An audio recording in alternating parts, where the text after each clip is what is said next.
Madam Co-Chairperson and members of the Board of Commissioners of the National Elections Commission, our senior magistrate here present, members of the Secretariat here present of the National Elections Commission, observers, party agents, members of the Fourth Estate, we'd like to again welcome you here today at the Senatorial City Hall in continuation of our daily press briefing.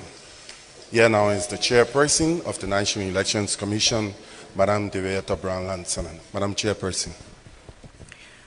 On behalf of the co-chair and fellow commissioners of the National Elections Commission, we say, fellow Liberians, the people of Nimba County, distinguished stakeholders, members of the press, ladies and gentlemen. I welcome you to the Senatorial City Hall to our daily press briefing to update the public on the Nimba Senatorial by-election. Fellow Liberians, I am pleased to report that all 736 polling places have reported records of the count. Let me also say that tallying is ongoing.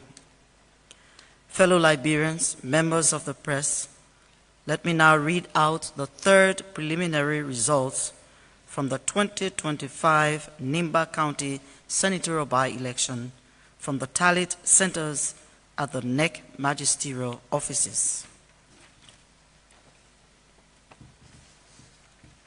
682 polling places of a total of 736 polling places, constituting 92.66%. Candidates: Toboti Wanoke Fangalo, independent. Votes obtained 927, constituting 0.84%. B. Mac Blewon, CMC. Votes obtained 6,561, constituting 5.95%. Edith Lanu Gonglo We, independent. Votes obtained 38,454, constituting 34.87%. George Parkinson Gompu, ADML. Votes obtained 1,020, constituting 0.93%. Samuel Gongwing Koga, MDR. Votes obtained 56,706, constituting 51.43%.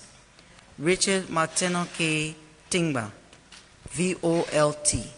Votes obtained 1,412, constituting 1.8. I read that again. That is the percentage, 1.28%. Garrison Dole Yelu Jr., independent. Votes obtained 5,189, constituting 4.71%. Total valid votes 110,269, constituting 100%. Total invalid votes 2,781. Total votes 113,050 votes. These were the results from both Sanikwele and Tapita tally centers. Ladies and gentlemen of the press, as tally is ongoing, the final results from the Nimba Senatorial by-election will be announced at 6 p.m. today, 24th April 2025. Thank you. Thank you, Madam Chair. Do we have questions or concerns, any from the media? Okay, please. Madam Chairperson, thank you so much for the hard work in your team. I'm Frederick Dow, and I report for Voices for Nimba TV and Radio Nimba. The public would like to know, while going through the process, have there been any complaints received from any of the candidates or the party participating? Thank you. To our knowledge, there is no complaint. We have not received any complaint.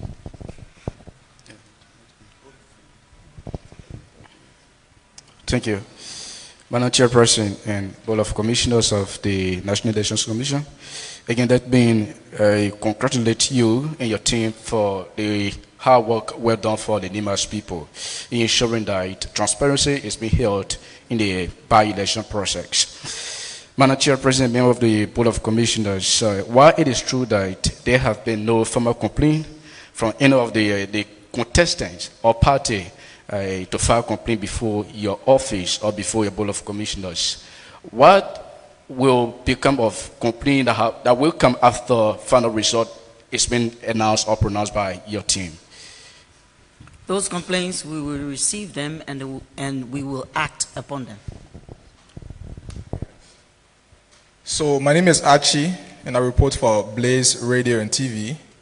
My question has to do with the voter education as it relates to the increment of the invalid votes. I'm concerned to know whether during the time of the voter education, the disabled community, preferably people with visually impaired and the dead people, are they represented when the voter educations are going on? Because I want to believe these should be some of the reasons for which the increment of the voter invalid votes are being done. Are they represented? If I understood you, you are linking the participation of persons with disability to the conduct of CVE? Yeah, if they have representation to the conduct of the CVEs during the electoral process. If people with disability were part of the civic and voter education. Yes. Is that what you said? Yeah, if they have people with representation that will also provide that for them. I'm a bit confused now. But let me this is the question. I'm concerned to know whether during the CVEs you have people provided to provide education for people living with disability, preferably visually impaired and the dead. Okay.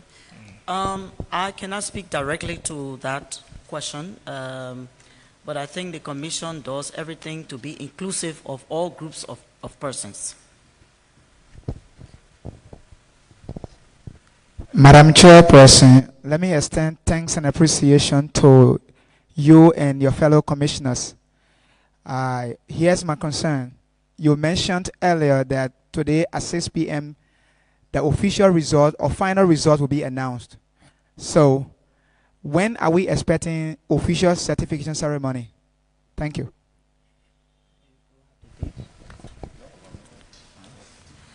After what? I'm informed that on our timeline, the certification should be on the 2nd of May. My name is Lester Lanagay. I work for Radio Sunway. We want to extend our thanks and appreciations to the election board. The question is, Nimba people are concerned that they vote on district level for them to elect the senator. But actually, when they listen to you, you always get the general report. Why you cannot give, the district report? That's a concern. So what can you say in that direction? District reports are online. Okay. All right. I'm also informed that reports by district can be found online. Any other questions? And at the magisterial offices. Well, good afternoon, Madam Chairperson and the members of the team. My name is Nukan Ankoli. I report for Super Bongis Radio. And we gather from some of the international monitors or national monitors that some of the precincts were not accessible to persons living with disabilities. What do you intend to do in terms of correcting that in the future or future elections? The issue of inaccessibility of voting precincts to persons with disability is a challenge for the National Elections Commission, primarily because the structures that we use are not the structures owned by the National Elections Commission. They are school buildings and other structures that we use that do not have those facilities generally covering all of those institutions. We can just appeal to the institutions to do something about it. If the commission were to make those structures accessible, then that would mean doing another budget for so many precincts that are structures that we use to be able to make them accessible. But then during the course of voting and what do you call it, voter registration, we have situations like these, but we tried as best as possible to use the ground floor, for instance, to for persons with disability to have some access to the process. But again, this is a challenge. It's a national challenge, and it's a challenge for the Elections Commission. Madam Chairperson, Co-Chairperson, and members of the Board of Commissioners would like to say thanks to the media for honoring our invitation, and we will be back at 6. Thank you very much.